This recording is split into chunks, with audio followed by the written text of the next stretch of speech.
ini ya, ingat visi-visi coach tuh. Iya, iya ya. Memberikan solusi terbaik. Ya, memang berarti Mbak Firda pernah ya menjadi seorang sales yang menakutkan ya.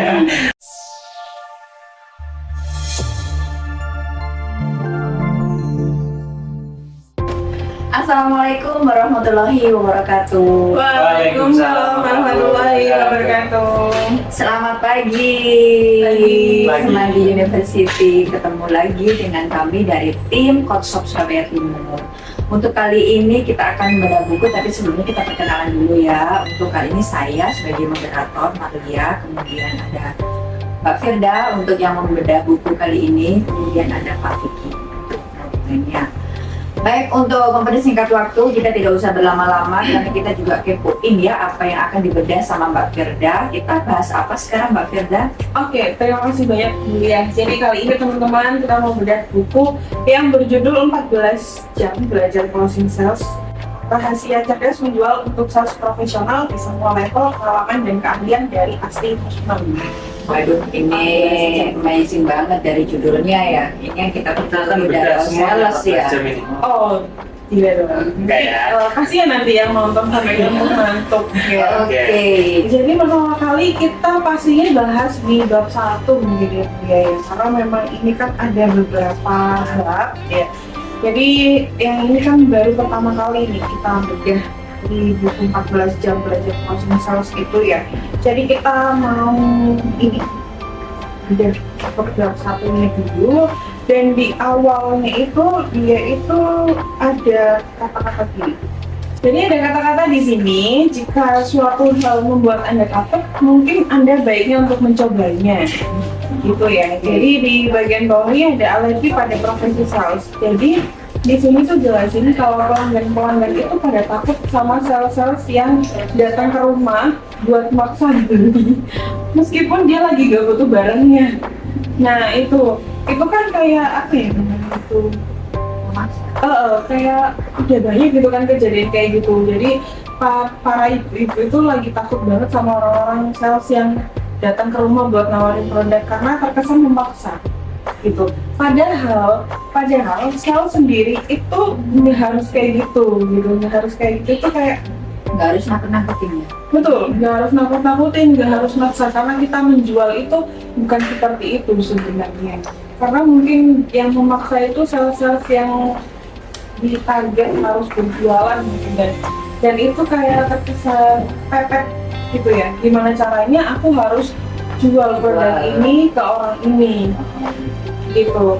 Terus habis itu ada lagi menjadi seorang sales tidak cocok, menjadi seorang sales tidak cocok dengan kepribadian Anda.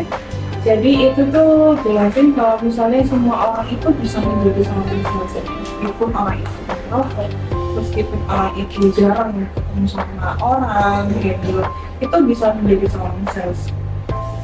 Terus langsung ke ini ya, langsung ke halaman berikutnya itu di sales mindset. Jadi kan nggak semua orang itu gini kan, menjadi sales itu tidak cocok dengan kepribadian Anda. Itu kayak jelasin kalau misalnya semua orang itu bisa menjadi seorang sales, bisa menjual. Karena menjual itu bukan hanya sekedar menjual barangnya apa yang kita jual, tapi kita juga jual biasanya jual mainannya kayak gitu. Nah, gimana caranya bisa semua orang itu menjadi seorang sales, bisa dikatakan menjadi seorang sales itu karena ini mindsetnya. Jadi bagaimana jika saya ragu menjadi sales karena saya tidak punya talenta atau bakat. Namun apakah benar bahwa seorang salesman merupakan suatu talenta yang tidak bisa dihasilkan, atau apakah benar ada suatu formula yang bisa diaplikasikan?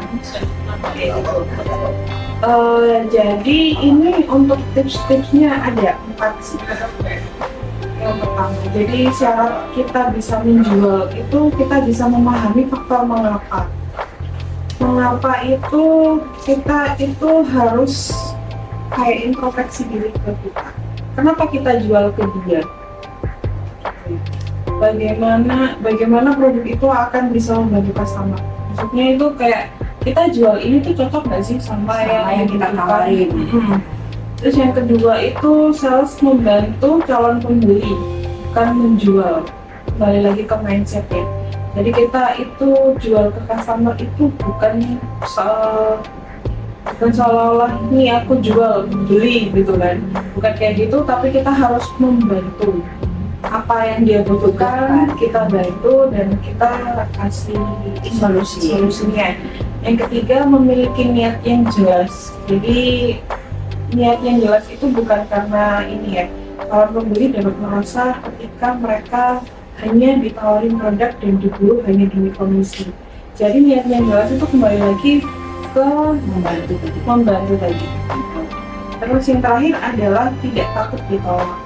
Kalau misalnya ada penolakan dari customer dan itu pasti ada. Jadi sales hebat itu tidak boleh semangat dan tidak boleh membiarkan dirinya terlalu lama meratapi kegagalan atau merasa galau karena penolakan yang selalu menghantui customer. Jadi tidak boleh pesimis ya. Kayak gitu sih. Mindset. Oke, jadi tujuan awalnya seperti apa? Tadi ada mengapa, membantu, kemudian memiliki niat yang jelas, kemudian tidak takut ditolak. Berarti di bab ini ya, berarti di bab ini kan di awal tadi sudah dijelaskan bahwa masih banyak seorang sales yang masih dianggap buruk oleh orang-orang ya. Betul. Oleh orang-orang, karena itu tadi mungkin ya, dia belum tahu caranya untuk menjadi sales yang baik ya. Tadi kan juga sudah dijelaskan, jadi untuk menjual, untuk menjadi seorang sales itu syaratnya adalah ada yang kita memberikan, bukan menjual barang kita, tetapi membantu ya.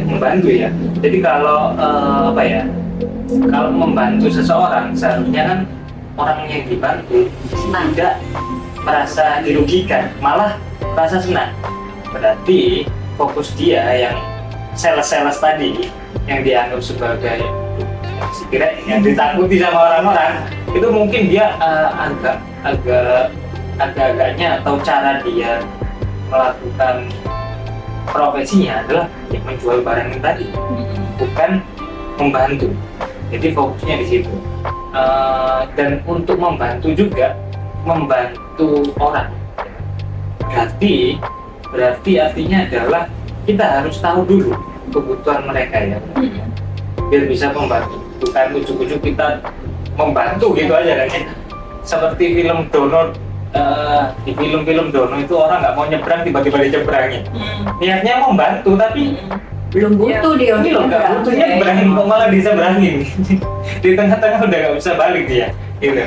Jadi benar-benar harus pas ya, harus kita ketahui dulu kebutuhan dia seperti apa agar kita bisa memberikan kebutuhan dia, memberikan apa yang dia butuhkan gitu ya. Nah, karena kalau kita memberikan apa yang tidak dia butuhkan, seakan-akan ya tadi akan muncul, aku loh gak mau nyebrang kok seberangin, nyebelin orang itu. Aku nggak butuh kok ditawarin. Kesan jelek ya gitu ya. Jadi untuk seorang sales artinya harus hati-hati Pak ya. Harus hati-hati untuk menganalisis kebutuhan customer kita. Jangan sampai kita salah analisis sama produk kita. Jangan sampai salah kita menganalisis kebutuhan dia, akhirnya kita memaksain untuk jual ini gitu. Tapi kalau kita benar-benar tahu kebutuhan dia, kita menjual barang yang sesuai dengan kebutuhan dia, pasti dia nggak berat kan ya, karena memang dia butuhkan gitu loh. Gitu. Jadi intinya seperti itu ya. Cocok banget sama yang kita jual ya sekarang. Ya harus nyamain persepsi dulu berarti antara sales yang menawarin dan ditawarin. Jadi kalau misalkan persepsinya udah sama, jadi kan sebenarnya kita membantu dan mungkin kita juga bisa menjadikan customer itu menjadi sales juga, kan? Ya kan bisa. Jadi produk kita nanti bisa masuk ke ini, entah dia mau membeli untuk dijual lagi atau untuk dipakai sendiri, kan? Seperti itu ya. Misalkan harus tahu Sudah ada benefitnya kan, sama-sama ada harus tahu benefitnya, kebutuhannya ya. sudah Kalau sama. kalau berarti kita gagal untuk menganalisis kebutuhan dia, artinya kita masih sama seperti sales-sales tadi gitu. Iya, yang Masih terkesan menakutkan ya, Harus beli gitu. terkesan menakutkan ya. Ya analoginya seperti film Dono itu tadi, padahal itu orang mau niat baik ya, sama seorang sales itu mau niat baik untuk memberikan kebutuhan dia, tapi dianya sendiri lo nggak butuh gitu loh. Iya. Ya kayak orang nyebrang itu tadi, nggak butuh nyebrang malah diseberangin. Niatnya baik nyebrangin, tapi akhirnya jadi hal yang sangat menjengkelkan kan gitu. Jadi bagi sales-sales di luar sana, jadi artinya adalah hati-hati dalam menganalisis kebutuhan customer kita, harus benar-benar teliti lah apa yang dia butuhkan. Jadi seorang sales di buku yang dibedah Mbak Virga ini artinya adalah seorang sales itu memberikan kebutuhan customer kita, bukan menjual barangnya. Jadi kalau kita salah menganalisis, akhirnya jadi seperti itu. Orang nggak butuh barang A, dikasih barang A, dan dia menolak. Saat kita tetap jujur terus, ini loh, kamu butuh ini loh, kamu butuh ini loh gitu. Ya, ketemu Jadi dong. seakan-akan ya balik lagi ke persepsi orang-orang di luar sana. Harus disamain dulu. Sales itu sangat menakutkan. Ya, jadi harus dirubah berarti ini. Sales itu tidak menakutkan. Ya. Sales itu memberikan kebutuhan kita, memberikan solusi kebutuhan kita. Itu sebenarnya seperti itu. Baik-baik. Kayak ini ya, ingat visi-visi Gojek. Iya, iya ya. Memberikan solusi solusi terbaik. terbaik. Ya, memang kan di konsep ini kita memberikan kebutuhan mereka, ya. Betul. Bukan menjual barang ya, bukan hanya sekedar menjual, tapi memberikan kebutuhan kita, Membantu ya, membantu. memberikan kebutuhan dia, gitu. Ya dari bab ini kan sudah dibeberkan juga bahwasanya seorang sales itu bukan menjual barang, tapi memberikan kebutuhan. Jadi kalau kita hanya menjual barang, ya kita akan jadi sales yang menakutkan seperti orang-orang tadi kan ya. Hanya pokoknya laku. Iya benar, akan menjadi sales yang menakutkan. Itu menjadi sales yang bagus ya. Dalam artian sales yang sebenarnya, yaitu memberikan kebutuhan customer kita. Jadi kita harus tahu gali dari dulu kebutuhannya, baru kita kasih produk yang kita jual. Jadi kalau memang kebutuhannya itu bukan produk kita, ya enggak, berarti itu bukan target kita gitu. Udah cari yang lain aja, bukan target kita. Iya. Saya sebenarnya ada satu pertanyaan, kalau misalkan ada customer dan customernya itu kita tawarin dan dia membeli produk kita hanya berdasarkan atau berlandaskan rasa kasihan. Kita sebagai sales kan pasti tahu kan, maksudnya kita balik ke itu tadi ya, dari keempat cara itu tadi untuk membantu ya. Kalau misalkan itu kita tahu gitu, sebenarnya dia tidak terlalu butuh, tetapi pasti dia karena rasa kasihan, nggak apa-apa lah barangku yang penting laku. Nah itu gimana menurutnya Mbak Firda? Sebagai seorang sales itu apa yang dirasakan gitu loh? Ada rasa kepuasan karena produknya kita laku, atau ada rasa gimana ya, maksudnya kita kan sudah tahu kalau misalkan customer membeli hanya berdasarkan kasihan kan dia kemungkinan besar untuk repeat lagi itu kan nggak ada. Nah itu gimana kalau dari Mbak Firda misalkan ada customer seperti itu? Oke. Jadi kan kayak ya udahlah beli aja gitu kan, kasihan sama mbaknya gitu kan. Jadi itu adalah cuman Perasaannya Mbak Firda itu gimana? Perasaannya gimana sebagai seorang sales? Apa ya udahlah yang penting barangku laku gitu. Seperti itu apa? Aduh nanti apa bisa dikatakan nggak masalah, yang penting aku ada yang bisa. Itu apa yang dirasain Mbak Firda? Sebenarnya gini sih, dulu itu sebelum saya tahu kayak ilmu persalesan ini, itu saya punya perasaan gini, yang penting aku jualan gitu kan, yang penting aku jualan, yang penting hari ini aku jualan, barangnya aku jual laku, dapat omset dan sampai target gitu kan, yang penting kayak gitu. Jadi aku nggak memikirkan dampak ke depannya seperti apa dan jalinan komunikasi seperti apa untuk customer gitu kan, aku nggak pernah mikir kayak gitu.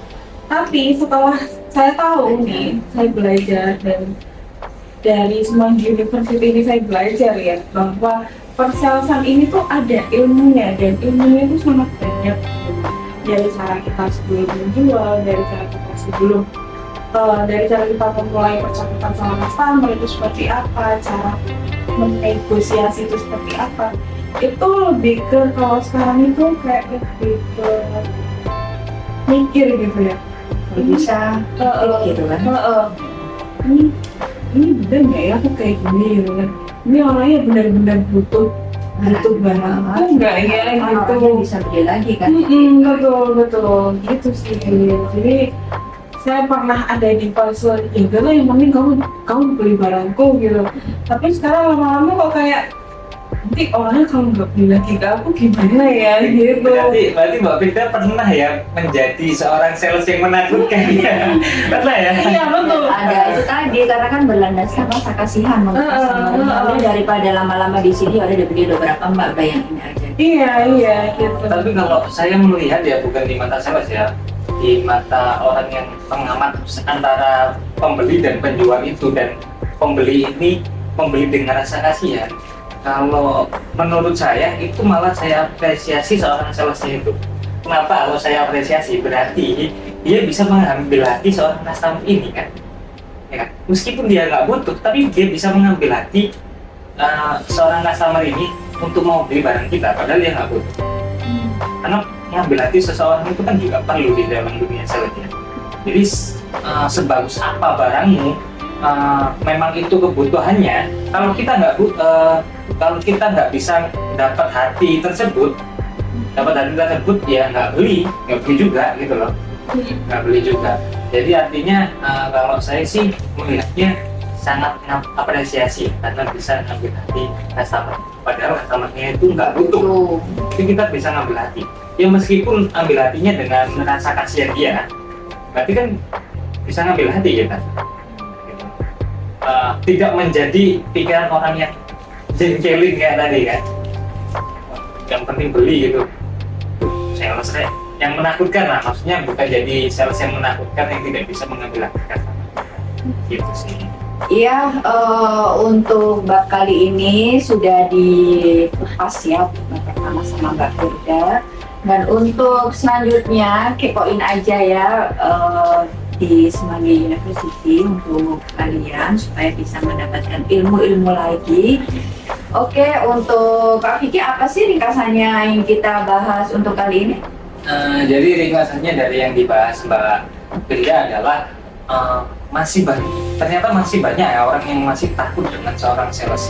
Padahal kalau kita merujuk dari arti sales sesungguhnya, sales itu sebenarnya malah membantu seseorang untuk memenuhi kebutuhannya. Cuma ya kebanyakan masih banyak sales yang kayak pengalamannya Mbak Firda itu yang penting laku aja. Nah itu mungkin yang masih banyak sales-sales yang seperti itu. Jadi masih banyak orang-orang takut dengan sales. Jadi artinya selama kita memahami arti seorang sales, atau kita benar-benar memahami seorang sales itu seperti apa yang dijelaskan Mbak Firda tadi, yaitu kita memenuhi kebutuhan customer, pasti semua